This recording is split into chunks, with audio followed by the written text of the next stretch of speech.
মা জননী বলতেছেন, হুজুর আমার সন্তান আমাকে এভাবে আঘাত করে মেরেছে। বলেন নাউজুবিল্লাহ।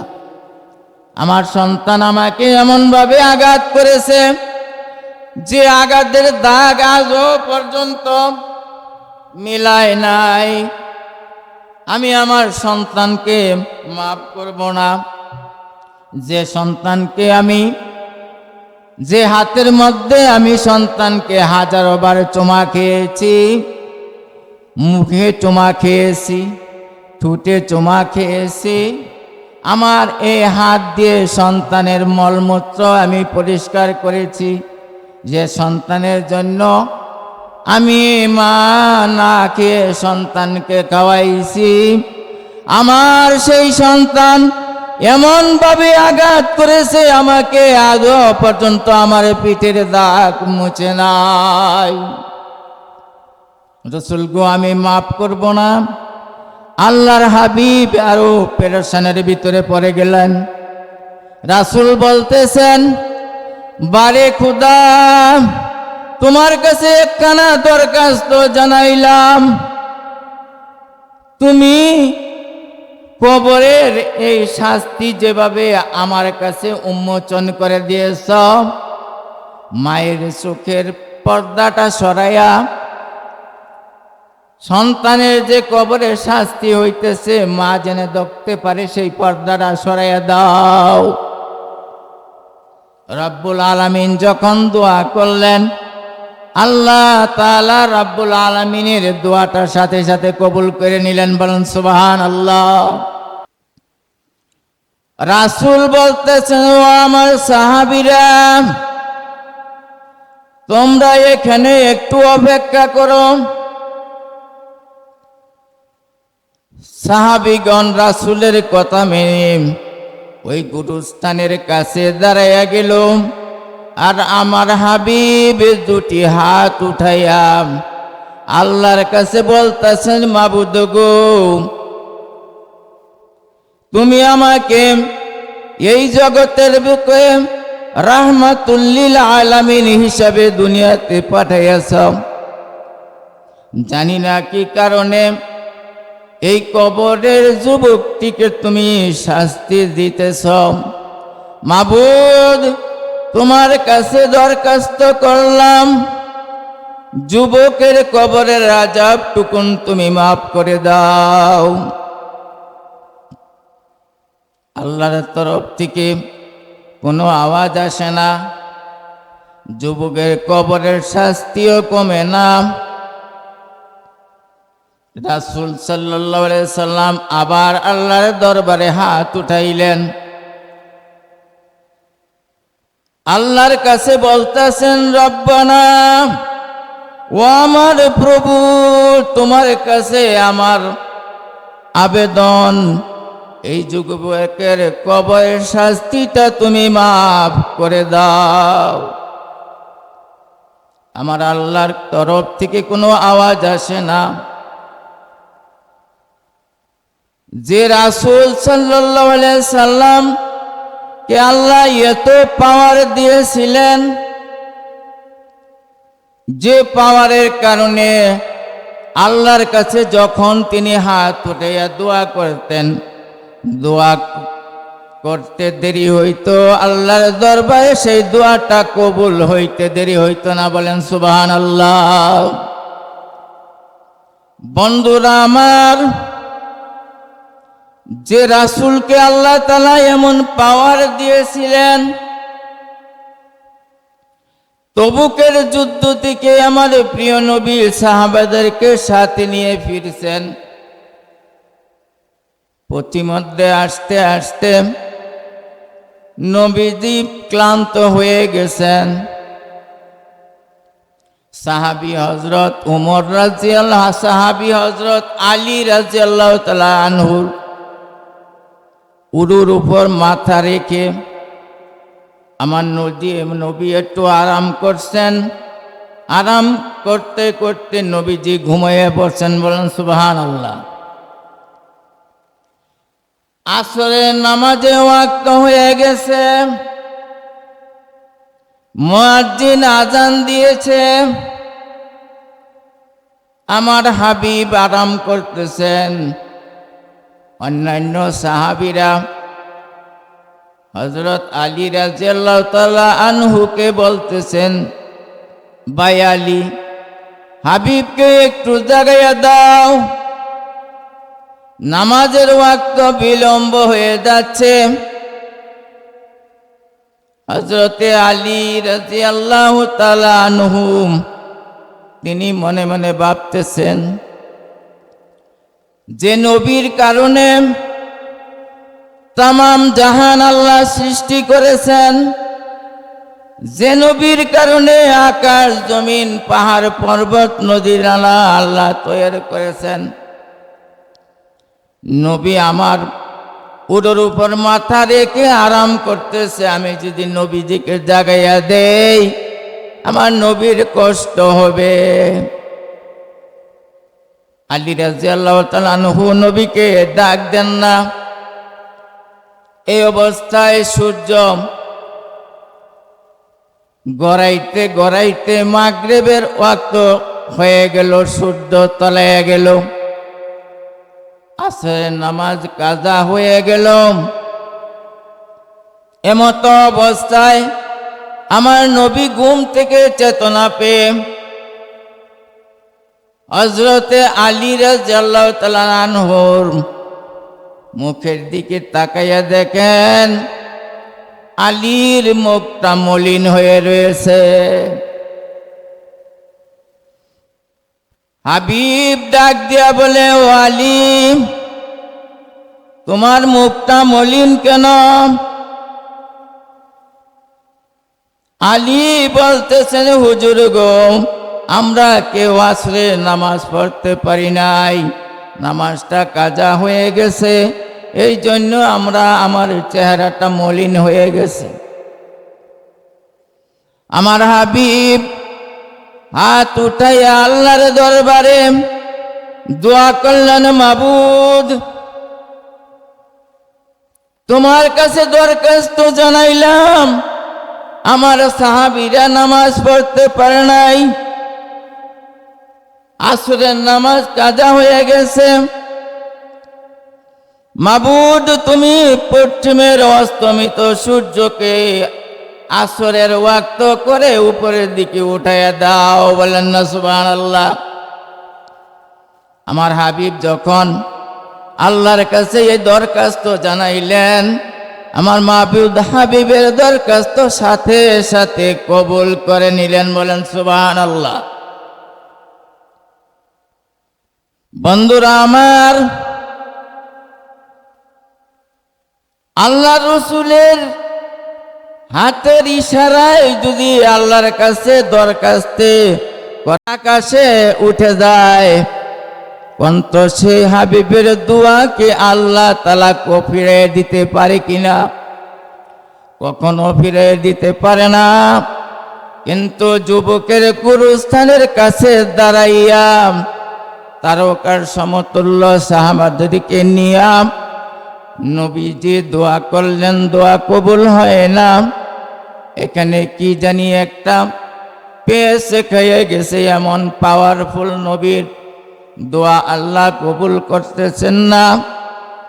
বন্ধুরা আমার, রাব্বুল আলামিন আল্লাহর ইবাদতের পাশাপাশি আরেকটি হুকুম জারি করেছেন। আল্লাহ বলছেন, ওয়াবিল ওয়ালিদাইনি ইহসানা। হে দুনিয়ার মানুষ, আমি আল্লাহ সারা বিশ্বের মালিক, তোমার হায়াতের মালিক, মৌতের মালিক, রিজিকের মালিক, ধন দৌলতের মালিক, সব কিছুর মালিক আমি আল্লাহ। আমার কুদরতি পায়ে তুমি সিজদা দিবে, আমার ইবাদত করবে, আর কারো কাছে তুমি মাথা নত করতে পারবে না। কথা, আমার আল্লাহ এই সারা বিশ্বের মালিক নন, আপনার আমার রব নন, ইবাদত করব কার? তার জন্য আমরা আল্লাহর ওয়াস্তে রমজানের সিয়াম সাধনা করব। সমস্ত কিছুর মালিক আপনার আমার মালিক আল্লাহ তাবারক ওয়া তাআলা। সকলেই বলি আলহামদুলিল্লাহ।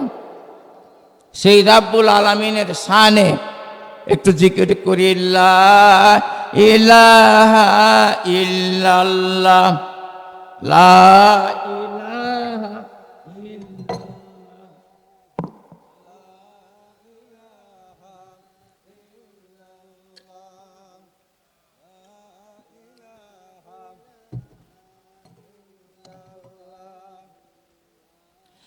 अल्लाह अल्लाह क्या मुबारक नाम है, अल्लाह अल्लाह क्या मुबारक नाम है, अल्लाह अल्लाह आशिकों का कम है, अल्लाह अल्लाह जो तो जपी তত মধুর লাগে, আশিক যারা কেবল তারা আল্লাহ আল্লাহ জপে, বলেন লা ইল্লাল্লাহু লা ইলাহা ইল্লাল্লাহ, লা সুবহানাল্লাহ আলহামদুলিল্লাহ লা ইলাহা ইল্লাল্লাহু লা ইলাহা ইল্লাল্লাহ লা ইলাহা ইল্লাল্লাহু মুহাম্মাদুর রাসূলুল্লাহ সাল্লাল্লাহু আলাইহি সাল্লাম। বন্ধুরা আমার,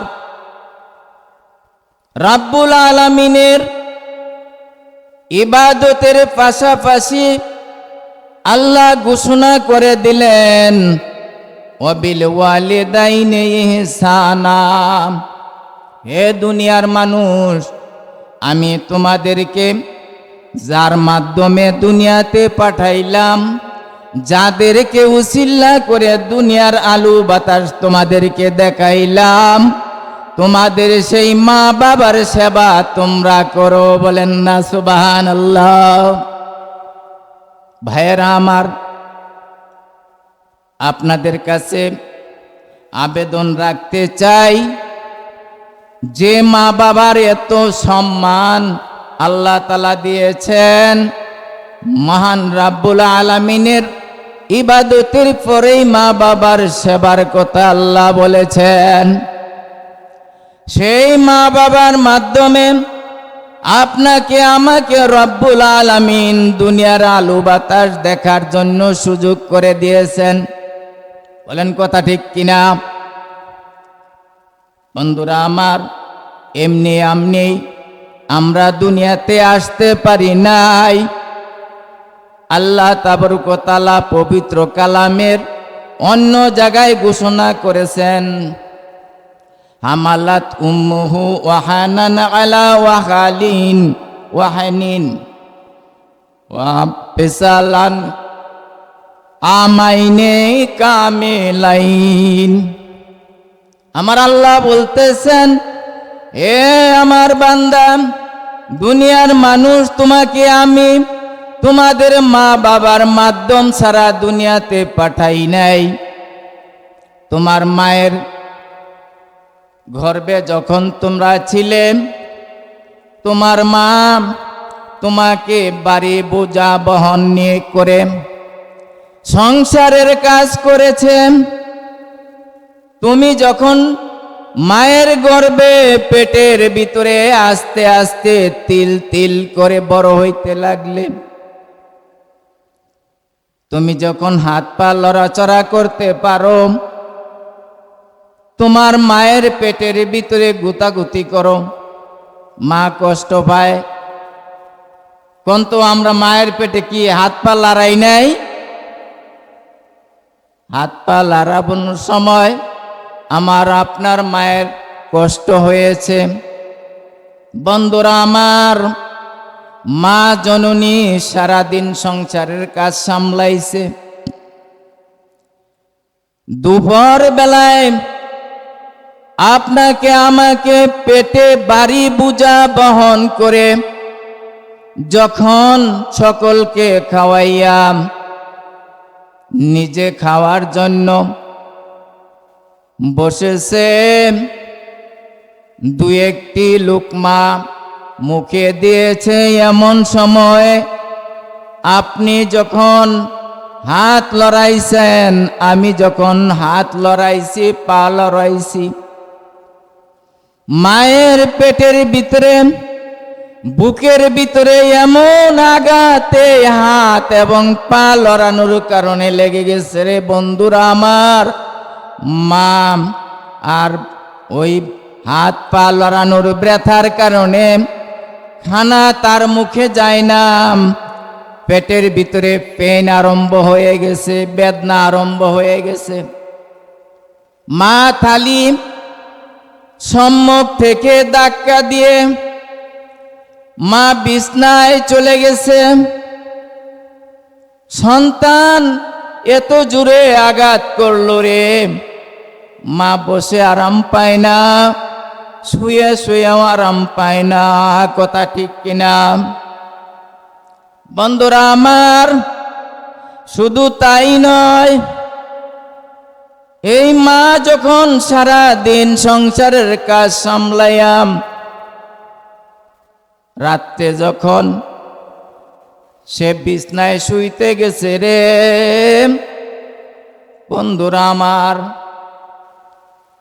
বিছনায় বালিশে মাথা রাখছে, ওই সন্তানটা পেটের ভিতরে আবার হাত লাড়া দিছে, পা লাড়া দিছে, মায়ের কলিজায় যে আঘাত লাগেছে। মা উহু করে উঠে চিত হয়ে শুয়েছিল, মা আরাম পায় না, কাত হয়ে শুয়েছে, তাও আরাম পায় না। শোয়া থেকে বসে পড়েছে, আরাম পায় না বন্ধুরা আমার। দেওয়ালের সাথে পিঠ ঠেকাইয়া মা আ করতে করতে সারা রাত কাটাইয়া দিয়েছে। আমার আল্লাহ বলেন, ও দুনিয়ার মানুষ, তোমার মায়ের পেটে থাকা অবস্থায় তুমি এভাবে গুতাগুতি করলে, সারা রাত তোমার মা ঘুমাইতে পারে নাই, তোমার এই কষ্টের কারণে সারা রাত তার চোখে ঘুম নাই, সারা রাত জাগ্রত অবস্থায় রইল। আমি আল্লাহ তোমার মার আমল নামায় সারা রাত নফল নামাজ পড়ার সওয়াব দিয়ে দিলেন। বলেন সুবহানাল্লাহ।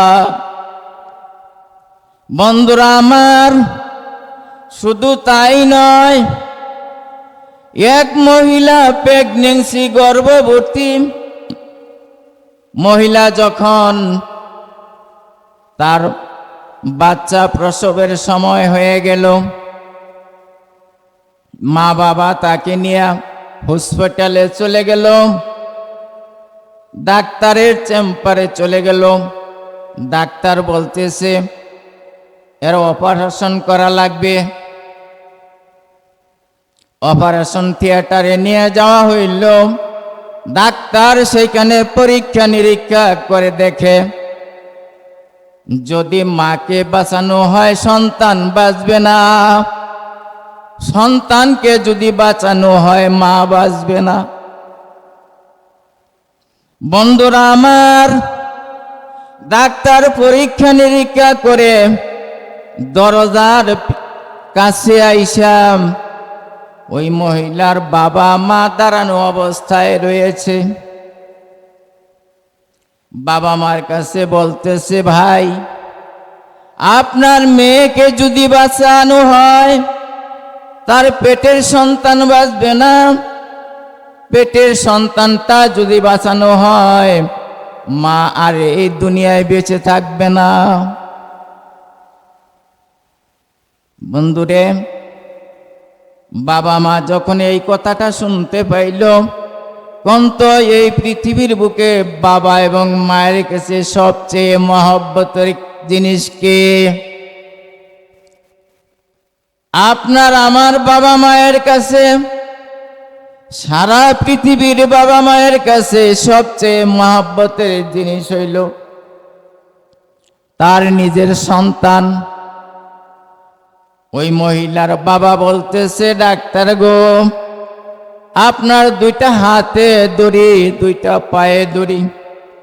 মা জননী কেঁদে কেঁদে বলতেছে, ডাক্তার আপনার দুইটা হাতে ধরলাম, পায়ে ধরলাম, দয়া করে আমার সন্তানকে বাঁচাইয়া দেন। যদি আমার মেয়ে বেঁচে থাকে, গাছ যদি বেঁচে থাকে, ফল আসার সম্ভাবনা আছে। কোন আছে কিনা?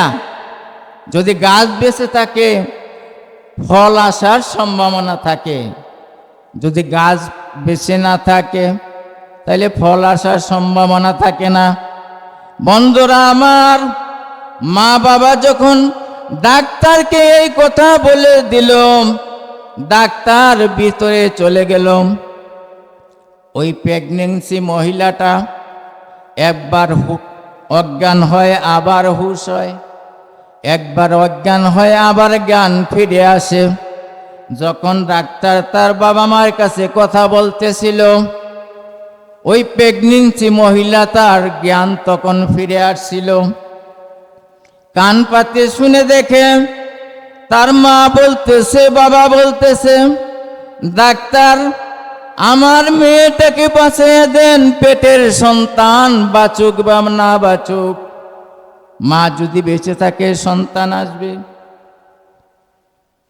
ওই মহিলা তার বাবা মার কথা শোনার পরে ডাক্তার যখন তার কাছে গেল, ডাক্তারকে করজোরে বলতেছে, ডাক্তার সাহেব আপনার কাছে একটি অনুরোধ রাখতে চাই। ডাক্তার বলে, কি? আমার বাবা মা কি বলল? বাবা মা বলল, তুমি যাতে বেঁচে থাকো, তোমার পেটের সন্তান যদি মারাও যায়, তুমি যাতে বেঁচে থাকো সেই ব্যবস্থা আমাকে করার জন্য তোমার মা বাবা বলেছে। ওই মহিলাটা ডাক্তারকে বলে, ডাক্তার ভাই আপনার দুইটা পা ধরে আমি আপনার কাছে আবেদন করে যাই, আমার পেটে যে সন্তানটা আছে আপনি এই সন্তানের ব্যবস্থা করুন, আমার জীবন চলে যাক, কোনো আপত্তি নাই। বলেন না সুবহানাল্লাহ। এর নাম হইল বাবা এবং মা। পৃথিবীর বুকে সবচেয়ে বেশি মহব্বত করেন সন্তানকে বাবা মা। বন্ধুরা আমার, ডাক্তারকে অনুরোধ জানাইল, ডাক্তার প্রেগনেন্সি মহিলার অপারেশন কার্য আরম্ভ করে দিয়েছে। অপারেশনের পরে বাচ্চাটা যখন বের করে নিয়ে আসছে, বাচ্চাটা বের করে নিয়ে আসার পরে যখন তার দাদির কোলে দিয়েছে, এমত অবস্থায় দাদিকে দিব অবস্থা, ডাক্তার হাত বাড়াইছে, তার দাদিও হাত বাড়াইছে সন্তানটা নেওয়ার জন্য। এমত অবস্থায় সন্তানের মার জ্ঞান ফিরেছে। বলেন না সুবহানাল্লাহ। সন্তানের মার জ্ঞানটা যখন ফিরল, দেখেছে তার কলিজার টুকরা, নয়নের পুতুল, বুকের রত্ন নিংড়ানো সোনার টুকরার মতো সন্তানটা তার পাশে দেখা যায়। ওই মহিলাটা সন্তানের দিকে ফিল করে তাকাইয়া রইছে, নিজের হাত দুইটা বাড়াইয়া দিছে সন্তানকে ধরার জন্য।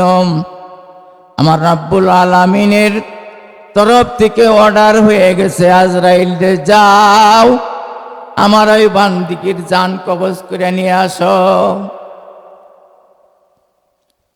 ওই সন্তানের দিকে যখন হাত বাড়াইছে, সন্তানটা হাত দিয়া ধরবে অবস্থা, আজরাইল যখন আল্লাহর হুকুম পাইয়াছে সাথে সাথে তার জান কবজ করে নিয়েছে।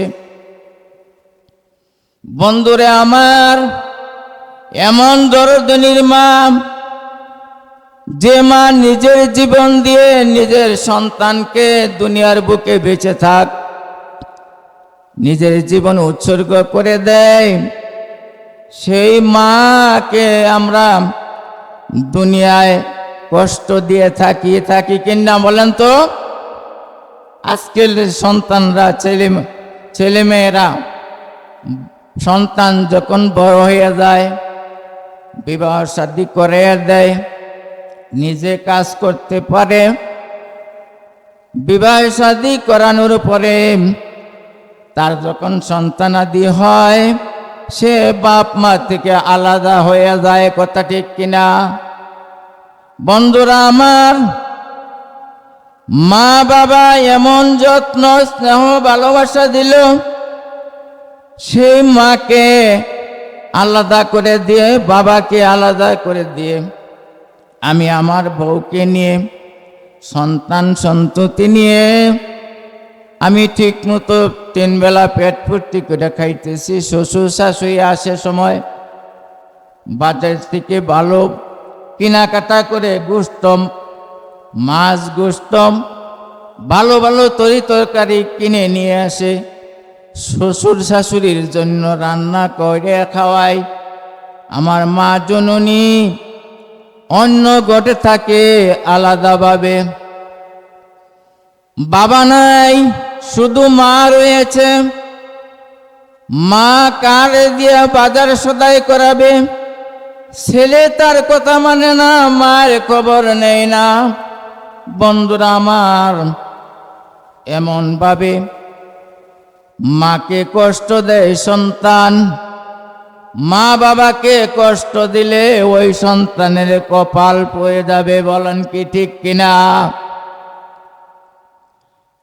হাবিব সাল্লাল্লাহু আলাইহি সাল্লাম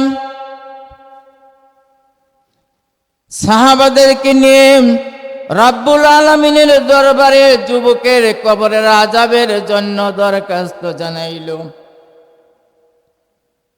আল্লাহ আর কাছে প্রথমবার দরখাস্ত জানাইল, আওয়াজ আসে না। দ্বিতীয়বার দরখাস্ত জানাইল, কোনো আওয়াজ আসে না। তৃতীয়বার দরখাস্ত জানাইল, কোনো আওয়াজ আসে না। যুবকের কবরের শাস্তিও কমতি হয় না।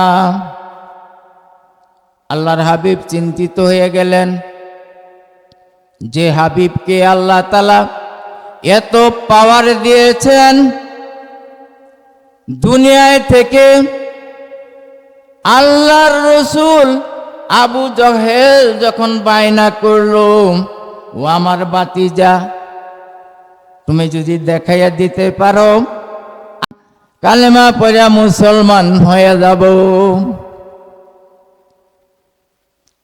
আমার হাবিব মুহাম্মদুর সাল্লাল্লাহু আলাইহি সাল্লাম চাচার এই কথা শুনে তার বুকটা ভরে গেছে।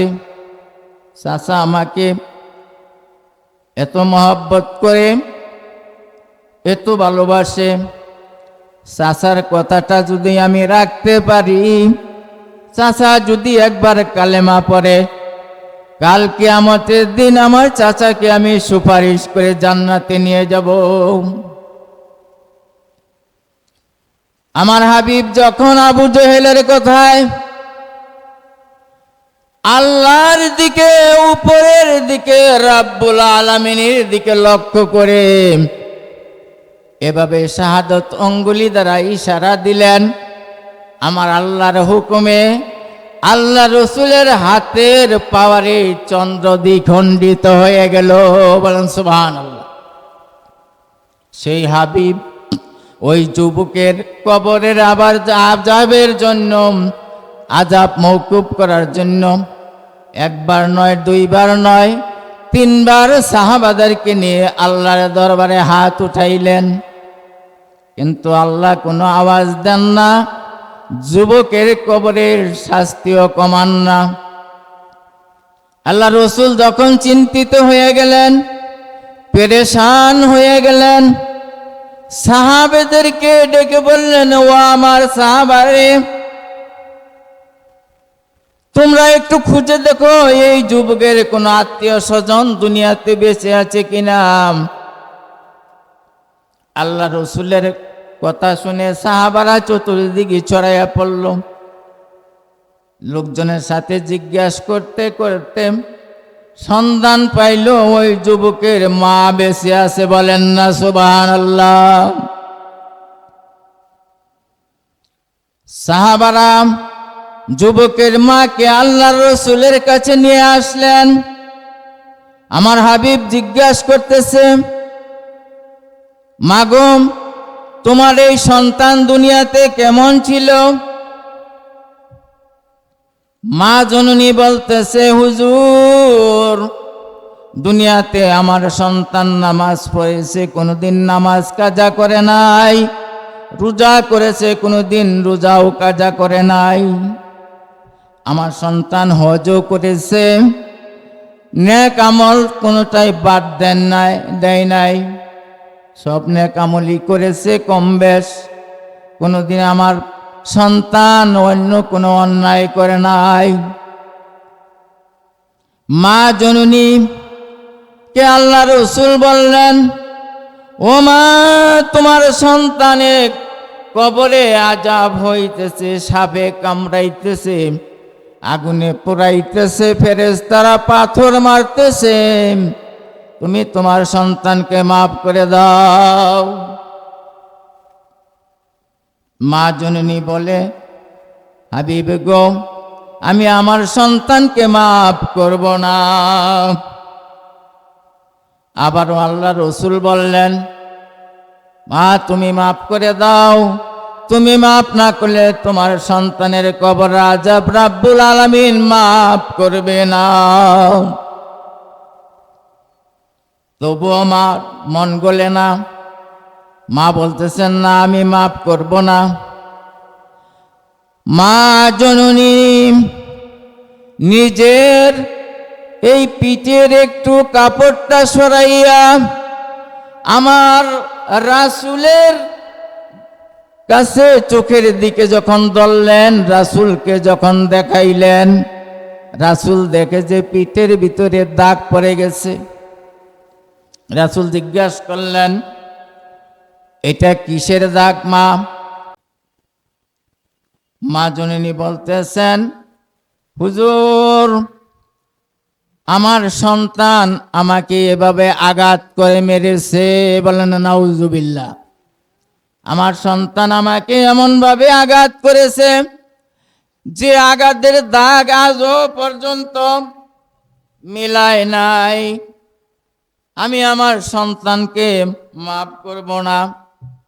যে সন্তানকে আমি, যে হাতের মধ্যে আমি সন্তানকে হাজারো বার চুমা খেয়েছি, মুখে চুমা খেয়েছি, ঠোঁটে চুমা খেয়েছি, আমার এই হাত দিয়ে সন্তানের মলমূত্র আমি পরিষ্কার করেছি, যে সন্তানের জন্য আমি মা না খেয়ে সন্তানকে খাওয়াইছি, আমার সেই সন্তান এমনভাবে আঘাত করেছে আমাকে, আজও পর্যন্ত আমার পিঠের দাগ মুছে নাই।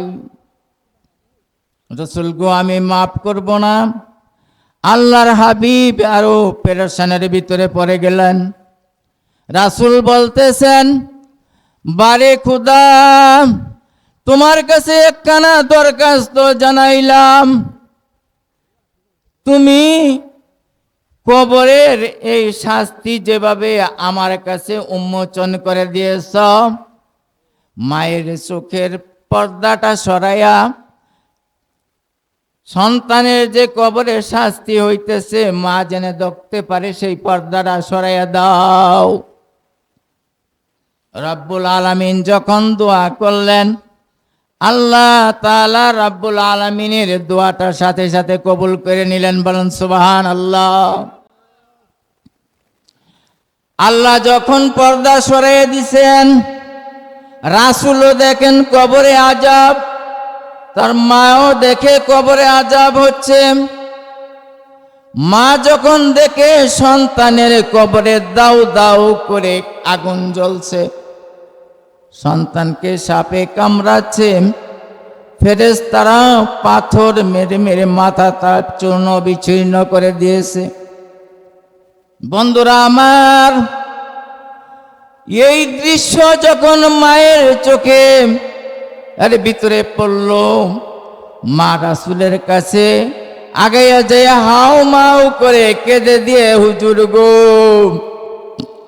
আপনার কাছে করজোড়ে আবেদন জানাই, আমার আল্লাহর কাছে দোয়া করেন, আমার কলিজার টুকরা সন্তানের আযাব যেন মাফ করে দেয়।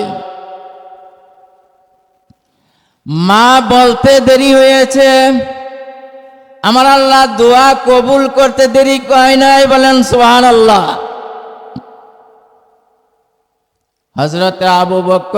হযরতে আবু হুরায়রা রাদিয়াল্লাহু তাআলা আনহু রাসূলের দরবারে আসতেন, রাসূল সাল্লাল্লাহু আলাইহি সাল্লামের সাহাবীর সাথে বসতেন। একদিন রাত্রবেলা হযরত আবু হুরায়রা রাদিয়াল্লাহু তাআলা আনহু বাড়িতে গেছেন। মা জিজ্ঞাসা করতেছে, আবু হুরায়রা, এত রাত্র হইলে কেন, কোত্থেকে আসলে? আবু হুরায়রা বলতেছে, মা গো, আমি রাহমাতুল লিল আলামিন বিশ্ব নবী সরওয়ারে কায়নাত হযরতে মুহাম্মদুর রাসূলুল্লাহ সাল্লাল্লাহু আলাইহি সাল্লামের দরবারে গিয়েছিলাম, এই জন্য আমার দেরি হয়েছে। আবু হুরায়রার মা তাকে বকাবকি আরম্ভ করল। আবু হুরায়রাকে মা বকাবকি করলো, মারপিট করলো। আবু হুরায়রা বলতেছে, মা তুমি আমাকে মারতে পারো, তুমি আমাকে মারতে মারতে মারতে বাড়ির থেকে বের করে দিতে পারো,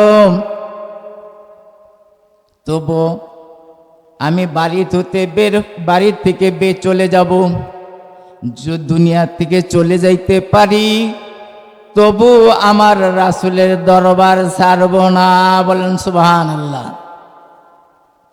দৌড়াইয়া নবীজির দরবারে চলে আসছেন। হাফাইতে হাফাইতে আবু হুরায়রার যখন নবীজির দরবারে আইসা বসছেন, আবু হুরায়রার মুখটা মলিন। আমার রাসূল বলতেছে, আবু হুরায়রা রে, তোমার মুখটা কেন মলিন দেখা যায়? আবু হুরায়রা বলতেছে, হাবিব, আমার মা মেরেছে। কেন তোমার মা তোমাকে মারলো? বলে, হুজুর, আমি আপনার দরবারে আসি, আজকে আপনার দরবার থেকে বাড়ি ফিরতে আমার দেরি হয়েছিল, রাত্র হয়েছিল, এই জন্য মা আমাকে মেরেছে। আমার হাবিব বলতেছেন, ও আবু হুরায়রা, তোমার মা তোমাকে মেরেছে, এর জন্য কি তুমি আমার দরবারে ইন্টারফেয়ার করতে আসছো, অভিযোগ দিতে আসছো? আল্লাহ রসুল মা বাবার সামনে কি কথা বললেন? মা বাবা যদি সন্তানকে পিটায়, সন্তানকে যদি বাড়ির থেকে বের করে দেয়, তবুও মা বাবার সাথে কখনো বেয়াদবি করা যাবে না, কথা ঠিক কিনা? বন্ধুরা আমার, জানতে চাই, মা এবং বাবা নামক সম্পদ এই পৃথিবীতে কার কার আছে? দুইটা হাত উঠে একটু দেখাইয়া দেই, কার কার মা বাবা জীবিত আছে? আল্লাহু আকবার। আল্লাহ তুমি কবুল করে নাও, যাদের মা বাবা জীবিত আছে, মা বাবার সেবা করে তারা যেন আল্লাহর জান্নাতে যেতে পারে, তৌফিক দান করো, সকলে বলি আমিন। বন্ধুরা আমার, আবু হুরায়রা রাদিয়াল্লাহু তাআলা আনহু আমার নবীকে বললেন, হুজুর গো, আমার মায়ের জন্য একটু দোয়া করেন, আমার মা তো মুশরিকা, আল্লাহ তাআলা যেন আমার মাকে হেদায়েত দান করেন, বলেন সুবহানাল্লাহ। আমার হাবিব সাহাবাদেরকে নিয়ে সাথে আবু হুরায়রাও হাত উঠাইছেন, আল্লাহর দরবারে দোয়া করতেছেন, আল্লাহুম্মা ইহদাম উম্মে আবি হুরায়রা, হে আল্লাহ তুমি আবু হুরায়রার মাকে হেদায়েত দান করো। বলেন সুবহানাল্লাহ। আল্লাহ তাআলা যখন, আল্লাহ রাসূল যখন আল্লাহর কাছে এইভাবে দুইটি হাত উঠাইয়া আবি হুরায়রার মার জন্য দোয়া করলেন, আবু হুরায়রা বৈঠক থেকে উঠা দৌড় দিয়েছেন।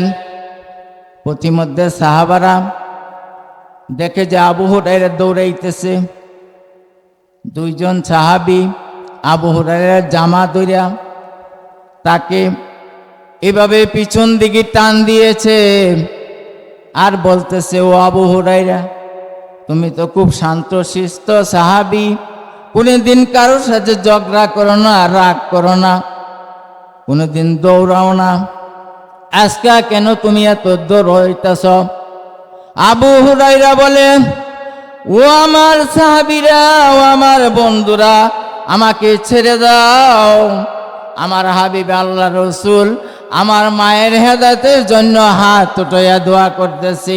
আমি দেখতে চাই আমি আমার মায়ের কাছে আগে যাই না আমার আল্লাহর রাসূলের দোয়াটা আমার মায়ের কাছে আগে পৌঁছে যায়। বলেন সুবহানাল্লাহ। বন্ধুরা আমার, আবু হুরায়রা রাদিয়াল্লাহু তাআলা আনহু তিনি বাড়িতে চলে গেলেন, যেয়া দরজার কাছে ডাক দিলেন, আম্মা আম্মা বলে যখন ডাক দিয়েছেন, মা আল্লাহ রাসূল দোয়া করছেন। আবু হুরায়রা বাড়িতে যাওয়ার আগে আল্লাহ রাব্বুল আলামিন আবু হুরায়রার মায়ের কে হেদায়েতের আলো দিয়ে দিয়েছেন। বলেন সুবহানাল্লাহ। অন্যদিন যেদিন দেরি করে যায়, আবু হুরায়রাকে বকাবকি করে, মারধর করে, কিন্তু এবার যখন তিনি আম্মা বলে ডাক দিয়েছেন, ভিতর থেকে বলতেছেন, ও আমার আদরের আবু হুরায়রা, তুমি একটু অপেক্ষা করো, আমি দরজা খুলে দিচ্ছি, একটু অপেক্ষা করো। আবু হুরায়রা বলতেছে, ওদিন আমার মায়ের কণ্ঠস্বরে আমি যেন হেদায়েতের সুর শুনতে পাইলাম। বলেন সুবহানাল্লাহ। আবু হুরায়রার মা দরজা খুলে দিলেন। খুলে দেওয়ার পরে আবু হুরায়রাকে বলতেছে, ও আমার আবু হুরায়রা, তুমি যে নবীর দরবারে যাও, রাসূলের দরবারে যাও, সেই নবীর দরবারে আমাকে নিয়ে যাও, আমিও নবীর হাতে হাতে রেখে কালেমা পড়ে মুসলমান হয়ে যাব। বলেন সুবহানাল্লাহ। আবু হুরায়রার মাকে নিয়ে নবীজির দরবারে আসলেন, নবীজির হাতে হাত রেখে কালেমা পড়ে মুসলমান হয়ে গেলেন। লা ইলাহা ইল্লাল্লাহু মুহাম্মাদুর রাসূলুল্লাহ। বন্ধুরা আমার, পবিত্র কালাম থেকে আমি যে আয়াতখানা পেশ করেছিলাম, রব্বুল আলামিন বলেছেন, ওয়া বিল ওয়ালিদাইনি ইহসানা, মা বাবার সাথে যদি আমরা ভালো ব্যবহার করি, মা বাবার সেবা যদি আমরা করি, সারা রাতে যদি সন্তান তার মা বাবার সাথে ভালো ব্যবহার করে, আমার আল্লাহ রাসূল বলেছেন, তোমাদের মা এবং তোমাদের বাবা হুমা জান্নাতুকা ওয়া নারুকা, তোমার মা বাবার সেবার মাধ্যমে আল্লাহ তোমাকে জান্নাতের হাল বানাইয়া দিবে। মা বাবার সাথে যদি তুমি খারাপ ব্যবহার করো, ওই যুবক যেরূপ মা বাবার সাথে খারাপ ব্যবহার কারণে মাকে কষ্ট দেওয়ার কারণে তার কবরে আযাব হইতেছিল। বন্ধুরা আমার, মা বাবা বেঁচে থাকা অবস্থায় যদি মা বাবাকে কষ্ট দেই, কাল কিয়ামতের দিন আল্লাহর জান্নাত নসিব হবে না। এই জন্য আল্লাহ তার পবিত্র কালামে তিনি ঘোষণা করেছেন, আমার ইবাদতের পরে সাথে সাথে তোমরা তোমার মা বাবার সেবা করবে। আমি আল্লাহ তোমাদেরকে কাল কিয়ামতের দিন তোমাদের মা বাবার জান্নাতে নসিব করে দিব, সন্তানের জন্য জান্নাত নসিব করে দিবেন। আল্লাহ রসুল যুবকের কবরের আযাবের জন্য একবার নয়, দুইবার নয়, তিনবার দোয়া করলেন। আল্লাহর দরবারে দোয়া কবুল হলো না। যখন তার মা সন্তানকে মাফ করে দিল, সাথে সাথেই দোয়া কবুল হয়ে গেল। বলেন সুবহানাল্লাহ। আমাদের মা বাবা যাদেরকে বেঁচে রাখছেন আল্লাহ তাআলা দুনিয়াতে, আমরা সবাই তো মা বাবার সেবা করব নাকি বলেন? যাদের মা বাবা বেঁচে আছে আমরা একটু হাত উঠিয়ে ওয়াদা করি, আজ থেকে মাকে বাবাকে কষ্ট দিব না। আল্লাহ তোমার বান্দারা তোমার হুকুম পালনের জন্য তার মা বাবার খেদমত করবে, তাদেরকে কষ্ট দিব না। তুমি এই যুবকদেরকে যারা হাত উঠাইছে মা বাবার সেবার মাধ্যমে কাল কিয়ামতের দিন জান্নাত দান করবে। ওয়াকে দাওয়ানা আলহামদুলিল্লাহি রাব্বিল আলামিন।